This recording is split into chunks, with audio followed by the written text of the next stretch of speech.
पसीना आने लगता हो, घबराहट होने लगती हो, एकदम तुरंत घबराहट हो जाए, चाहे दिन में हो चाहे रात में हो, घबराहट उत्पन्न, तो उसके लिए ध्रुमावती माता का नाम लीजिए और ध्रुमावती माता के नाम से गुड़ की 7 टुकड़े कर लीजिए। गुड़ की जो बट्टी होती है उसके 7 टुकड़े कर लीजिए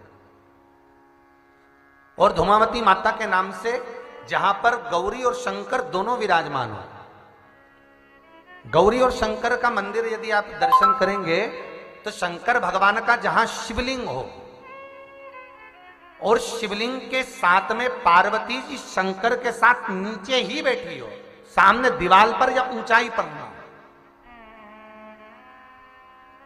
आपको पहले कहा था शंकर जी के शिवलिंग का आपको कई बार दर्शन कराया। एक विष्णु शिवलिंग होता है, एक डमरू जैसा शिवलिंग होता है जिसको बैठकर पूजा नहीं जाता, जिसको खड़े होकर जल चढ़ाए। एक शिवलिंग होता है जो जमीन पर ही रहता है, जिसको गौरी शंकर कहते हैं हमारे महाराज। तो गौरी शंकर का स्मरण कर कर, उमा महेश का स्मरण कर कर, जो शिवलिंग जमीन पर हो और पार्वती जी भी जमीन पर ही स्थापित है,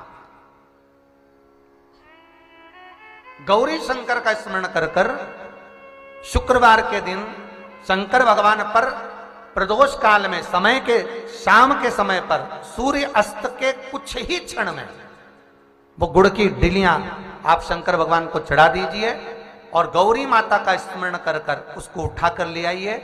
जिस दिन उठाकर लेकर आए, शनिवार रविवार सोमवार मंगलवार ऐसे 7 दिन लगातार दरवाजे के बाहर उसी शिव मंदिर के द्वार पर बैठकर आप वो गुड़ की डली को खा लीजिए। महाराज, जिंदगी में कभी घबराहट नहीं हो सकती, सिर दर्द नहीं हो सकता, बेचैनी नहीं हो सकती और पसीना नहीं आ सकता घबराहट के कारण। रात को चक सो आनंदमय, पर गौरी शंकर होना।